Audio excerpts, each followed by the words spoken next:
It's a beautiful night. We're looking for something dumb to do.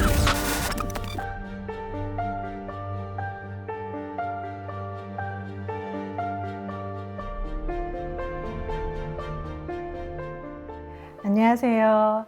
저는 대구가정법원 경주지원에서 근무하고 있는 정현숙 판사입니다.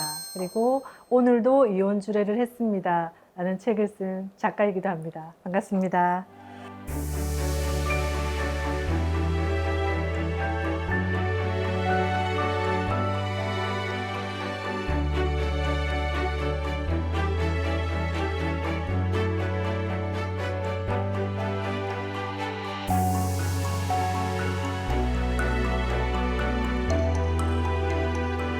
이혼에 관한 책을 쓴 이유는 일 자체가 가슴이 아프고 힘들고 어려운 사건들이 많아서 그 감정들을 풀어내기 위한 방편으로 일기를 썼던 것이 양이 많아졌고요. 그리고 판결문에 쓸 수 없었던 그런 여러 가지 마음들, 제 마음들을 알려드리고 싶었어요. 어떤 마음이었는지, 이혼 소송을 담당하는 판사의 마음을 알려드리고 싶어서 책을 쓰게 되었습니다.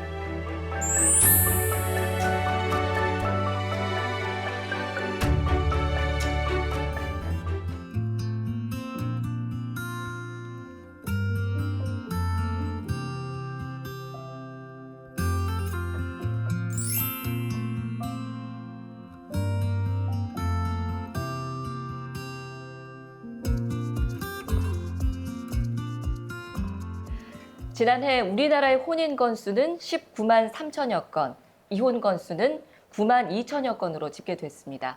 이렇게 많은 이들이 이별을 선택하고 지금도 힘겨운 시간을 보내고 있는데요. 이들에게 보다 잘 헤어질 수 있도록 도움을 주고 또 그간의 경험을 책으로 엮어 위로를 전하고자 하는 분이 있습니다. 매일 이혼 주례를 한다는 가사 전문 법관 정현숙 판사, 오늘 톡톡 동해인에서 함께합니다. 판사님 안녕하세요. 안녕하세요. 반갑습니다. 반갑습니다. 법정에서는 이제 법복을 입고 계실 텐데 그런 모습이 전혀 상상이 안 됩니다. 아, 그렇습니까? 네, 너무 따뜻한 네. 친절한 이렇게 주변에 있는 친구, 언니 약간 이런 느낌인데 네. 평소에 주변 분들한테도 그런 얘기 좀 들으실 것 같아요. 판사 같지 않아요, 뭐 이런 얘기. 그냥 동네 아줌마 같죠? 그냥 했을 때는. 그런데 법복을 입으면 또 이제 카리스마. 분위기가 달라지죠. 또 일할 때는 확실하게 프로페셔널의 모습, 네. 또 법복을 벗을 때는 누구에게나 이제 친절하고 따뜻한 모습. 네, 그렇게 되기를 희망하고 있습니다. 요즘 많이 바쁘실 것 같아요. 오늘 사실 평일이거든요. 네. 그러면 법원에는 휴가를 내고 나오신 건가요? 네. 2시간 외출을 내고 나왔습니다. 2시간이요? 네. 감사드립니다. 휴가를 내기에는 조금 부담이 있으셨나 봐요. 일이 많으니까요. 아, 네. 그렇군요. 근데 이 판사님들 보면 법원마다 좀 다른가 싶더라고요. 또 어떤 법원에 계시는 분들은 그래도 비교적 좀 워라밸이 지켜지시네라는 분이 계신가 하면 어떤 법원에 계시는 판사님들은 늘상 밥 먹듯이 야근을 하시고 늘 일에 좀 치여 있으시고 그런 모습들을 뵙는데 가정법원은 좀 어떤가요? 이혼율이 굉장히 많이 높아져서 업무량이 어마어마하고요. 일도 일이지만 네. 사건 자체의 무거움 때문에 더 힘든 법원인 것 같습니다. 네. 판사로서는 이제 20년 차 되셨고 주부로서도 음. 20년 되셨고 네. 아니 자녀가 3분이 네. 3명의 자녀가 있으시다고 이야기를 들었습니다. 그 중에 하나만 해도 너무 바쁠 것 같은데요. 뭐 최소 저분은 이제 갓생을 사는 분이겠구나. 짐작을 하게 되는데 네. 예. 우리 슈퍼우먼 정현숙 판사님의 일상은 어때요? 궁금합니다. 저는 집이 부산이어서 이제 주말에 집으로 돌아가면 엄마로서의 바쁜 삶을 살고요. 주말에 네, 주말에. 주중에는 이제 경주에서 관사에 지내면서 또 업무에 바쁜 일상을 살고 늘 바쁜 일상을 살아가고 있습니다. 와, 네, 쉴 시간이 없으시네요, 사실상. 네 그런 것 같아요. 어. 그런데 주변에서 도와주시는 분들도 많고 이런 또 바쁜 일상 자체가 어떻게 보면 참 감사하다라는 생각도 들기도 합니다. 자신의 일에 어떤 애정과 사랑과 자부심 이런 것들이 있어야만 이런 것이 또 가능할 것 같은데 어렸을 때부터 원래 법관이 꿈이었나요? 아닙니다. 저는 글 쓰는 걸 좋아해서 작가가 되고 싶었습니다. 문학 소녀? 네, 그럼요. 책 읽고 이제 글 쓰고 네네. 이런 거 좋아하는 네. 아주 낭만적인 소녀. 네, 책 읽는 걸 일단 정말 좋아했었어요. 그래서 책을 엄청 많이 읽었죠, 초등학교 때. 그러시군요. 네. 그럼 법대 출신이 아니신 아닙니다. 건가요? 국문과 출신입니다. 국문과. 네. 그 작가 지망생들이 간다는 그 네. 국문과에서. 네.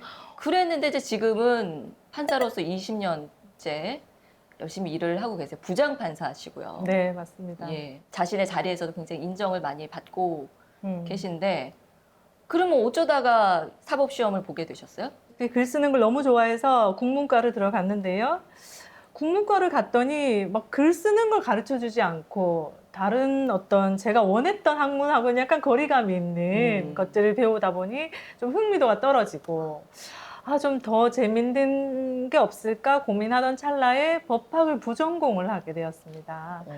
근데 부전공을 해보니까 너무 재밌는 거예요, 법학이. 재밌다고요? 네. 재밌다고요?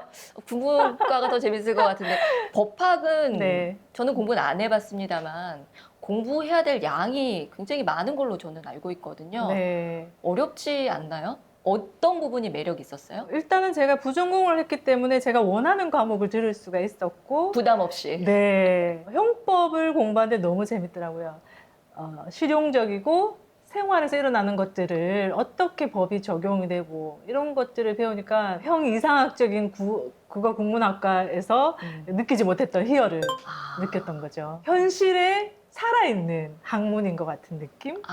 네. 근데 뭐 재밌다고 하기에는 사법시험 그 공부 양이 네. 정말 상상을 초월하는 네. 예, 그 똑똑한 분들이 도전을 해도 정말 많이 그 과정에서 고통을 겪고 또 그 공부를 또 끝까지 네. 잘 해내셨습니다. 네. 예. 야, 그러다가 진짜 법관이 됐을 때는 얼마나 또 스스로에게 뿌듯하고 좋았을지. 판사 막상 또 되고 나니까 어때요? 그 내가 생각했던 법관의 모습과 비슷하던가요? 처음에 판사가 되었을 때는 너무 좋았죠. 그 오랜 고시 생활 끝에 마침내 판사가 되었으니까요. 그리고 판사가 되니까 주변에서 너무 이렇게 대단하다 하고 이렇게 원래 제 자신보다 더 이렇게 칭찬과 격려를 많이 해주시니까 하늘을 위를 걸어 다니는 것과 같은 기분으로 살았었는데요. 저희 법원은 이제 도제식 교육이었어가지고 지금은 법조 일원화가 되어서 달라졌지만 부장님들께 배석 판사 시절에는 배우고 그런 시간들이 한 4년 정도를 보냅니다. 그래서 훌륭하신 부장님들 밑에서 배울 때는 참 좋았고 법원 생활이 너무 즐거웠어요. 근데 이제 단독 판사가 된 이후부터 너무 힘들더라고요. 근데 보통 단독 네. 판사가 되면 더 좋은 거 아닌가요? 그렇죠. 저는 그렇게 생각하고 맞습니다. 있었는데. 일반적으로 그렇죠. 배석 판사할 때는 부장님을 모시고 배우고 이런 여러 가지 한계가 있을 수 있는데 단독 판사가 되면 본인 스스로 이제 주도적으로 할 수 있는 부분들이 있는데 제가 힘들었던 것은 저는 뭔가를 딱 판단하고 결정하는 거를 잘 못하는 사람이었던 것이었어요. 그것을 이제 단독 판사가 되고 난 이후에 뭔가를 계속 이렇게 결정을 해야 되고 저 사람들 인생에 너무 중요한 문제인데 그 중요한 문제들을 내가 결정을 해야 된다는 게 너무 힘들더라고요. 그 압박이 굉장히 컸군요. 네. 그래서 판사 한 7, 8년 차부터는 계속 고민했습니다. 언제 내가 그만둬야 될까? 약간 벌 받는 느낌? 그 정도로까지 네네. 고통스러우셨어요. 네. 그럼 그러다가 이제 가정법원으로 옮기신 건가요? 옮기게 되신 건가요? 가정법원은 한 13년 차쯤에 옮겼는데 제가 7, 8년 차 때 너무 힘들어할 때 주변에 좋은 동료들이 참 많으셨어요. 조금만 버티면 된다. 7년 차가 고비다 원래 이런 말씀도 많이 주셨고 그래서 한 10년 정도가 지났더니 이제 시간이 주는 그런 익숙함과 연륜과 이제 경륜이 저에게 생기면서 어떻게 좀 버텨내지더라고요. 그때 너무 고통스러웠던 시간과 달리 그렇게 이제 버티고 있던 찰나에 2017년도에 이제 가사 전문 법관으로 이제 선발이 되었죠. 가사 전문 법관이 되면 뭐 기존의 뭐 민형사 사건을 맡았을 때랑 달라지는 게 있어요? 저는 정말 다른 일이라고 느꼈습니다. 그 정도로. 네, 그리고 가사 전문 법관이 너무 저에게 잘 맞았고 판사로서의 제 20년 인생 중에 가장 꽃을 피웠던 때가 아닌가라는 생각이 듭니다. 그 정도로 이거 정말 내적성이다. 네. 어떤 부분이 그랬을까요? 민형사 사건은 정답, 답을 딱 내려줘야 되고 결론이 정확해야 되는데 가정법원의 사건들은 사람의 인생사에는 답이라는 게 없잖아요. 정답이. 맞습니다. 네, 모든 케이스마다 스토리가 있고 역사가 있기 때문에 거기에 들어가서 함께 고민하고 어떻게 하면 이분들에게 가장 도움이 되는 방법을 찾을 수 있을까라는 걸 고민하는 그 자체가 저한테 너무 좋았어요. 되게 문학소녀다운 생각인 것 같아요. 네, 그런 저의 적성이 딱 가정법원하고 접목이 되게 잘 됐던 것 같아요. 아,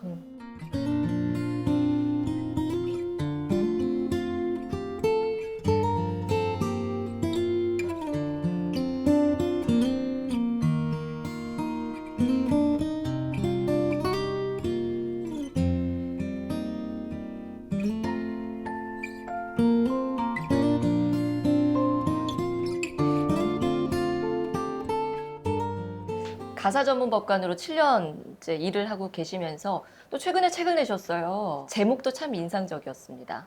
오늘도 이혼 주례를 했습니다. 네. 이혼 주례라는 단어를 저만 생경한 건지 저는 좀 낯설거든요. 네. 뭐 전문 용어인가요? 저희 가정법원 판사들 사이에서 쓰는 용어입니다. 협의 이혼 절차에서 아내와 남편에게 이혼하기로 합의한 것이 맞냐 하는 의사 확인을 하는 그 절차를 두고 가정법원 판사들이 이제 이혼 주례한다 이렇게 표현을 하기도 했죠. 제 책에서 표현한 이혼 주례는 그것을 넘어서서 이제 이혼 소송을 진행하면서 제가 느낀 느낌은 이게 꼭 이혼식 같다.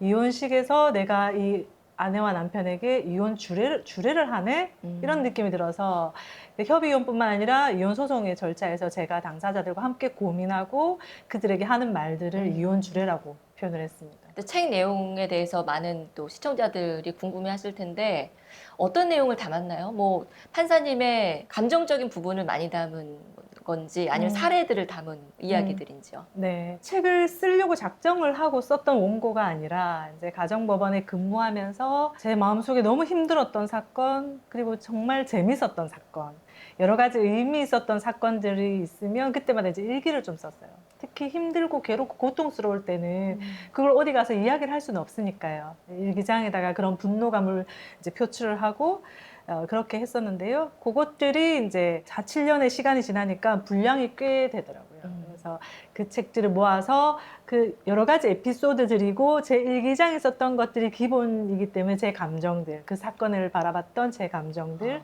이런 부분들이 이제 줄을 이루고 이 책을 쓰고자 결심을 하고 쓰신 게 아니라 평소에 그냥 꾸준하게 일기처럼 적어온 내용들을 이번에 이제 새롭게 네. 엮어서 출판을 한 거네요. 네네. 그렇다면은 더 많은 독자들이 궁금해 하실 것 같습니다. 7년 전으로 한번 돌아가 보고 싶은데요. 네. 처음에 가사 전문 법관으로 왔을 때 기존에 하던 업무와는 또 많이 다르다고 생각을 하셨고 기대도 있으셨을 거고 걱정도 있을 수 있고 판사로서 내가 이제 가사 전문 법관이 됐으니까 이런 판사가 돼야지라는 다짐, 네. 신념 이런 거 가지셨나요? 처음에는 단순히 워낙 이혼율이 높다 하니 가정법원에 가서 이혼율을 낮추는 데 일조를 한번 해봐야겠다라는 생각을 했었고 마침 처음 저한테 이제 왔던 이혼 조정 사건이 딱 조정하기 좋았던 사건이었어요. 안 되더라고요. 현실은 다르군요. 네, 그 이혼 법정에 오기까지는 수많은 고민과 그런 여러 가지 어려움을 겪다가 이혼 법정에 문을 두드린 것이기 때문에 저의 그냥 이상형에 불과했던 것이죠. 그래서 깨달았습니다. 이혼 법정에 이미 발을 디딘 분들은 회복하는 형태로는 안 되는 거구나. 잘 헤어지는 쪽으로 도움을 드려야 되겠다라는 생각을 하게 됐죠. 잘 헤어지도록 도와드려야겠다라는 말씀을 하셨어요. 잘 헤어진다라는 말이 자꾸 되뇌이게 돼요. 잘 헤어진다? 헤어진다는 것은 아프고 힘들고 고통스러운 건데 너무 모순적으로 들려요. 네. 잘 헤어진다는 건 어떤 거라고 생각하시는 거예요? 그냥 이혼 판결을 해도 됩니다. 그게 사실은 이혼 법정의 판사들에게는 더 쉬워요. 판결문 쓰는 것이. 그 부부 사이에 이제 자녀가 있을 경우는 좀 말이 달라집니다.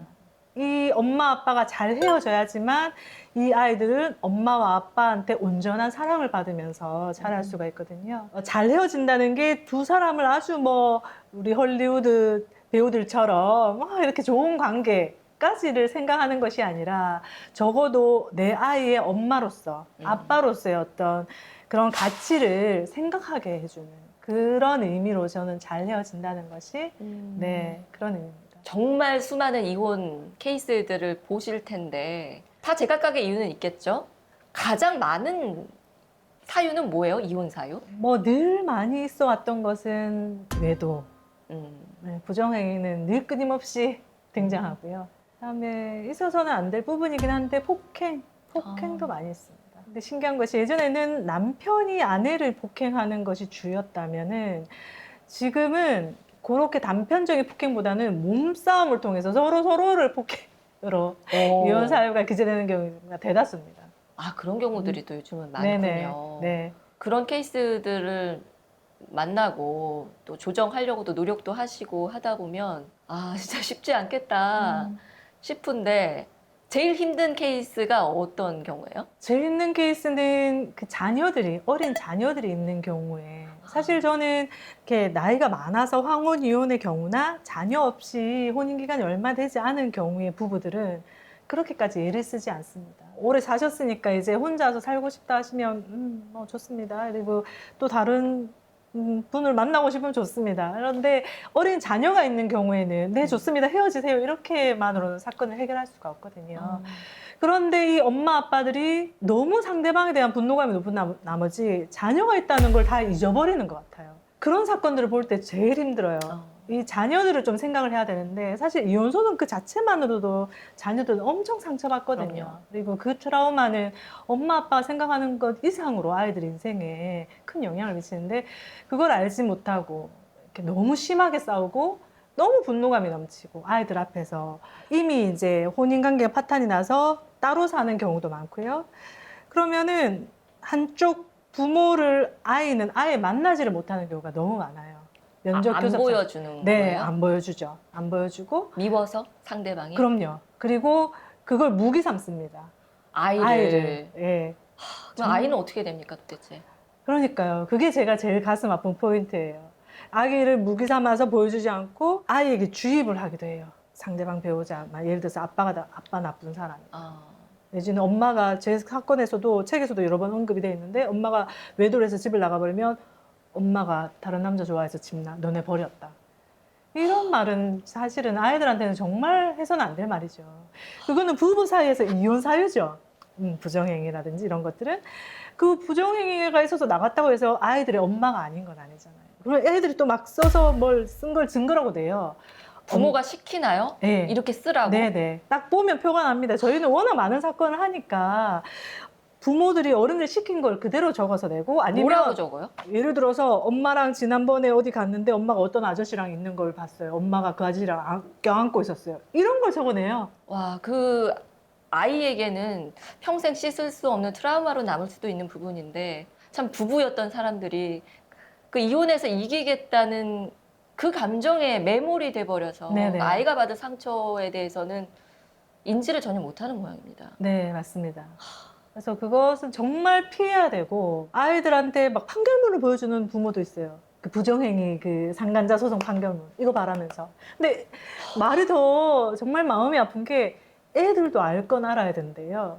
그 어린 초등학교 2, 3학년 아이들이 어떻게 뭘 알겠습니까? 그냥 그대로 아빠의 감정이 이입이 되어서 이제 진심으로 엄마를 거부하게 되는 거예요. 처음에는 엄마가 너무 보고 싶었는데 자꾸 이렇게 되니까 그런 아이들이 정상적인 어떤 생활을 할 수 있는 어른으로 자라기는 너무 힘들죠. 판사님은 이제 그런 경우를 볼 때 뭐 어떤 조언을 하세요? 이런 증거는 내지 마세요 이렇게 얘기를 하세요? 그럼요. 법정에서 그런 증거는 다 증거 철회시키고요. 증거를 안 받습니다. 안 받고 그리고 저는 이런 증거 내면 더 불리하게 판단을 한다고 이야기를 하죠. 그 이후로 제 법정에서는 그런 류의 증거들이 제출이 안 되는데요. 증거 가치가 없죠. 없고 그것은 아동 학대이기 때문에 네네. 그런 걸 낸 부모라면은 정말 자격이 없는 부모죠. 아, 충격적입니다. 정말 네네. 너무.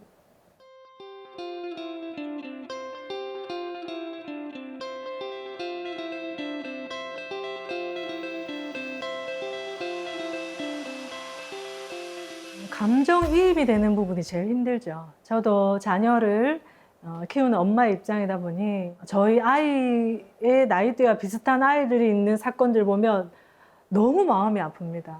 그 아이들이 꼭 내 아이 같고 그런 부분들이 제일 힘들고 어려운 부분입니다. 저희 가정법원에서 그래서 이제 법관과 직원들을 위해서 상담 절차 같은 게 있습니다. 저희들을 위한. 워낙 그 심리적 타격을 많이 받는 사건들이다 보니까 이제 법원 차원에서 상담을 받을 수 있도록 10회기 이런 식으로 그렇게 상담 절차를 이용할 수 있게끔 할 정도로 사건 자체가 너무 힘들다는 거죠. 사건을 계속하다 보면 너무 마음이 많이 아프고 힘든 시간들이 많으니까요. 저 같은 경우는 이제 교회 가서 기도도 하고 일기도 쓰고 그렇게 좀 해소들을 해나가는 것 같습니다.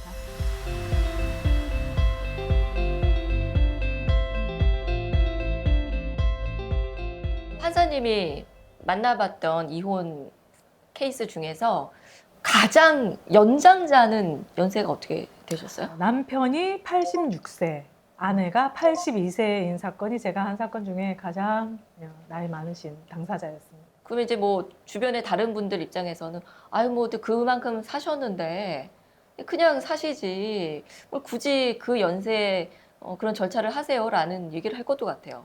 그렇죠. 많이 듣지 않으셨을까 싶어요. 그 아내가 보통 그런 황혼 이혼들은 아내가 이혼 소장을 접수하고 남편은 갑자기 이혼 소장을 받은 후 이혼 못 하겠습니다. 요런 구도가 거의 대부분이에요. 그러면 아내들은 나는 하루를 살아도 자유롭게 살고 싶다 하고 남편들은 이때까지 다 그냥 잘 살아왔는데 이제 죽을 때 다 돼가지고 왜 이러냐.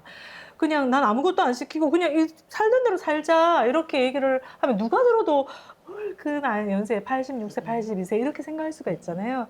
근데 할머니들은 마음은 그게 아니시죠. 나로서 살고 싶다라고 표현을 하시고 그러면 예전에는 저는 이제 웬만하면 사시지 이런 마음이었는데 시간이 지나다 보니 이것이 이분의 어떤 마지막 여생의 행복이 될 수 있다면 부부로서의 아름답게 마무리가 되지 않으신다면 그렇게 정리를 해드리는 것도 좋겠다라는 생각이 들어서 할아버지들을 좀 많이 설득을 하죠. 네, 저렇게 원하시는데 일단 이혼하시고 가끔 만나시고 그래서 다시 좋아지시면 혼인신고 다시 하시라 이렇게요. 지금도 별로 교류 없으신데 뭐 있으나 혼인신고 있으나 없으나 뭐 무슨 차이입니까 이렇게 말씀을 드리기도 하죠. 이혼율이 요즘 워낙 높다 보니까 재혼 가정도 늘고 네, 있잖아요. 네네. 그 재혼 가정 같은 경우에도 이 이혼율이 또 똑같이 적용이 되나요? 제 경험상 제가 뭐 구체적으로 통계를 내본 것은 아니지만 재혼 가정은 거의 50%가 이혼을 하는 것 같습니다.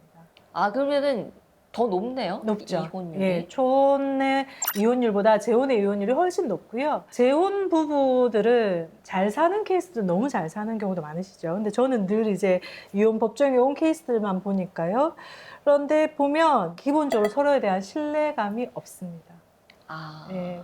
그렇게 이혼 법정에 다시 오시는 분들 같은 경우에는 서로 간의 신뢰가 완전히 구축이 되지 않은 상태에서 가정을 꾸렸다라고 볼 수도 있겠네요. 네, 그렇게 볼 수 있고 다시 누군가를 만날 아직 준비가 안 되신 거죠. 내가 막 너무 외롭고 쓸쓸하고 막 저 사람 나한테 잘해주고 돈 있어 보이고 이런 마음으로 성급하게 재혼하시는 것 같아요. 그러면 10중 8구는 깨어집니다. 자신이 충분히 나 혼자서도 행복하다 라고 여겨질 때 누군가를 만나면 그 사람 그대로를 보기 때문에 실패할 확률이 없는데 재혼 가정의 이혼율이 높은 이유는 이제 빨리 뭔가를 내가 이게 실패했으니까 빨리 다시 내가 뭔가를 해서 이걸 회복해야지 극복해야지라는 마음에 초혼 때보다 더 사람을 보지 않는 것 같아요. 네, 그래서 다시 재혼을 하게 되고 이혼율 높일 수밖에 없죠. 그렇군요. 네네. 조바심이 나다 보니까. 네. 그리고 전혼에서 이제 있는 그 자녀들이 있기 때문에 이 자녀들을 둘러싼 또 그런 관계들이 갈등이 생길 수 있고 만만치 않고요. 그런 것들 때문에 재혼 가정의 이혼율은 훨씬 높습니다. 재혼을 생각하시는 분들이 이 방송을 보신다면 네. 이런 부분도 좀 잘 생각을 해 두시면 좋을 것 같네요. 네. 지금 저희가 오늘 촬영을 하고 있는 날이 추석 연휴 이제 좀 지나서 좀 하고 있는데 왜 그런 얘기 있잖아요. 명절 지나고 나면 이혼율이 높아진다. 네. 이 근거가 있는 얘기인지는 모르겠는데 네. 판사님 보기에 정말로 그런가요? 연휴 지나고 나면 이혼 접수율이 좀 올라가긴 합니다. 아, 예. 근데 그것이 꼭 어떤 명절 딱 그 특정 그 시기 때문만은 아니고요. 그 전부터 부부 사이가 좋지 않고 갈등 관계가 있었는데 이게 도화전이 된 거죠. 명절이. 그래서 도저히 못 살겠다. 에라 하면서 소장을 접수하고요. 이게 뭐 딱 명절 요것만이 이혼 원인이 되지는 않는 것 그렇겠죠. 같습니다. 네. 실제로 그런 경우가 많기도 하고. 네네. 판사님이 정말 잊혀지지 않는 사건도 있으시겠죠? 네. 예. 제일 많이 울었던 사건이 있는데요. 남편은 이제 학교 교사였어요. 아내와 결혼을 해서 아이를 낳았는데 아이가 중증 장애 아이였습니다. 그렇지만 서로 너무 사랑해서 그 아이를 키우고 잘 지냈어요. 둘째, 셋째까지 낳았어요. 아들 셋을 낳았습니다. 그런데 아내가 40대 초반에 뇌출혈이 와서 쓰러지게 되었어요. 그러면서 뇌출혈 아내와 중증 장애 큰아들 이렇게 돌보아야 되니 이 어린 둘째, 셋째는 방치가 되는 거예요. 그리고 의료비가 너무 많이 드니까 그 이제 각종 무슨 이제 제도에 문을 두드리고 하지만 이분이 이제 학교 교사다 보니까 이게 도움을 받는데 한계가 있는 거예요. 청원도 하고. 그렇게 해서 어느 정도 그때 빚이 한 2억 가까이가 쌓였어요. 의료비가. 그래서 그것을 해결했지만 이 아버지가 결론적으로는 이혼을 해서 아내가 독거자가 되지 않는 다음에야 이게 감당이 안 되겠다라는 생각이 들어서 이혼소장을 냈습니다. 우리 법정에. 살기 위한 이별이죠. 저는 사랑하기 때문에 헤어진다는 그 말을 믿지 않았거든요. 네. 사랑하는데 왜 헤어져?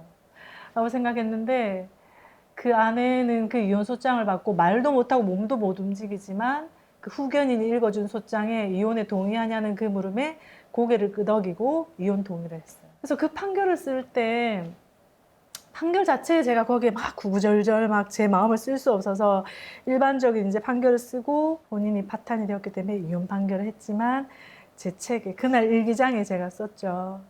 그 저의 마음, 그 이혼 오기까지의 그 남편의 마음, 그리고 그 이혼에 동의해줬던 정말 사랑하기 때문에 남편에게 남은 두 아이를 잘 부탁한다는 그런 마음이지 않았을까. 그 부분을 쓸 때는 제가 정말 많이 울면서 썼어요. 울면서 쓰고 책으로 내고 나서도 여러 번 태고를 거치면서 출판사에 뭐 10여 차례 가까이 왔다 갔다 했는데 6번째, 7번째 볼 때까지도 그 부분 볼 때만 되면 이렇게 눈물이 났어요. 제일 많이 울었던 사건이라서 기억이 남습니다.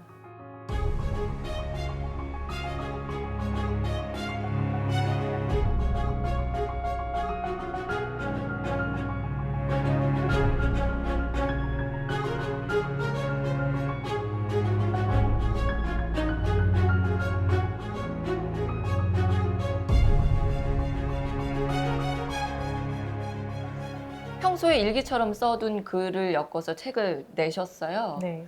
그래도 책을 낼 분량이 되려면 어느 정도 분량인지 저도 대략 알기 때문에 평소에 글을 진짜 많이 쓰시나 보다 싶어요. 글 쓰는 거는 뭐 어릴 때부터 좋아한다고 하셨고 네. 요즘도 글 쓰세요? 네, 요즘도 쓰고 있습니다. 물리적으로 시간이 네네. 없으실 것 같거든요. 제가 네. 보기에는. 네. 언제 쓰세요? 잠을 안 자고 쓰시나요?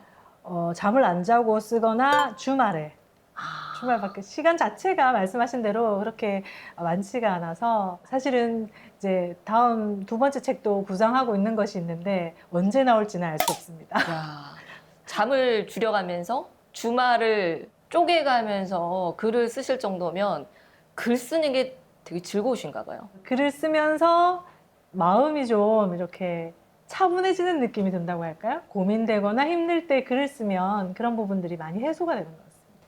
얼마나 그 하루하루를 48시간처럼 살고 계실지 저는 감히 상상이 안 되는데 네. 그러면서 이거 책까지 출판을 했을 때는 내가 만나지 못한 더 많은 독자들에게 전하고 싶은 메시지가 있을 것 같아요. 네. 예, 어떤 이야기를 전하고 싶으셨던 거예요? 처음에 제가 책을 쓸 때는 어떤 목적이나 일기를 썼었기 때문에요. 뭐 어떤 메시지를 두고 썼던 것은 아닌데 이것들을 모아놓고 마지막으로 이제 책을 내는 과정에서 제가 들여다보니 우리가 결혼을 할 때는 너무 많은 준비를 하고 세상 제일 아름다운 모습으로 이제 보여지기를 원하는데 이혼하는 과정은 너무 힘들고 초라하고 협의혼은 너무 그냥 아무것도 아닌 것처럼 그렇게 부부가 끝이 나더라고요. 저희 부부도 엄청 많이 싸웠어요. 이혼 가방도 제가 쌌었고요. 너랑 도저히 못 살겠다. 애는 내가 키우마. 하면서 가방을 쌌었어요. 그런데 좋은 계기가 있어서 저는 뭐 밀양 법원으로 발령이 나면서 떨어져서 지내게 되고 그렇게 이제 잘 갈등이 회복되는 계기가 있었습니다. 그런 말씀을 드리고 싶었어요. 정말 잘 살고 행복해 보이는 그들 가정도 문 열고 들어가면 비슷비슷하고 어느 정도의 갈등과 고민들이 다 있어요. 저희도 그렇고요. 그런데 그 갈등을 이제 극복하고 회복하면서 살아가거든요. 이혼하면 뭔가 막 핑크빛, 장밋빛 인생이 또 펼쳐질 것처럼 생각을 하시지만 그 이혼의 과정이 너무나 지난하고 힘들며 그 이후의 과정도 우리가 알 수 없는 그런 일들이 있어요.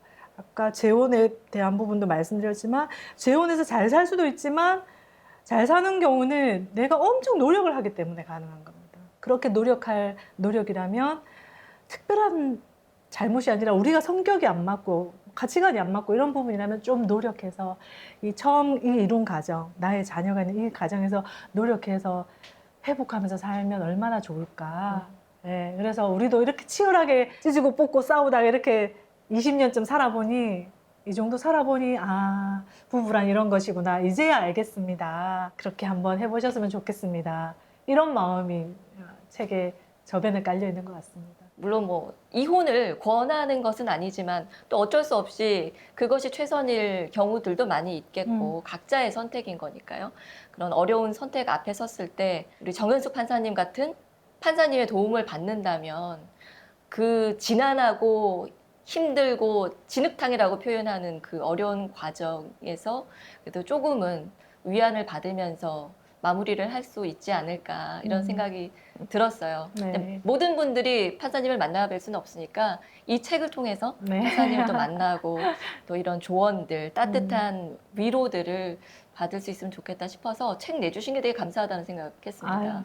감사합니다. 좋은 예. 말씀 해주셔서요. 판사님 하면은 좀 권위적이고 딱딱하고 약간 엄격하고 뭐 원칙주의자고 이런 모습들을 상상하기가 쉬운데 네. 또 이런 판사님들도 계시다는 거. 예, 또 네. 이런 부분도 시청자분들이 많이 느끼셨을 것 같고요. 네. 앞으로 작가로서의 꿈도 제가 계속 응원을 하도록 하겠습니다. 감사합니다. 오늘 위로가 되는 말씀, 지금 힘든 시간을 보내고 계시는 분들에게 또 좋은 조언이 되는 말씀들도 정말 잘 들었습니다. 네. 예. 판사님 오늘 귀한 시간 내주셔서 진짜 감사드리고요. 앞으로도 많은 분들께 힘 되어주시기 바랍니다. 네. 감사합니다. 오늘 말씀 잘 들었습니다. 네. 맞습니다.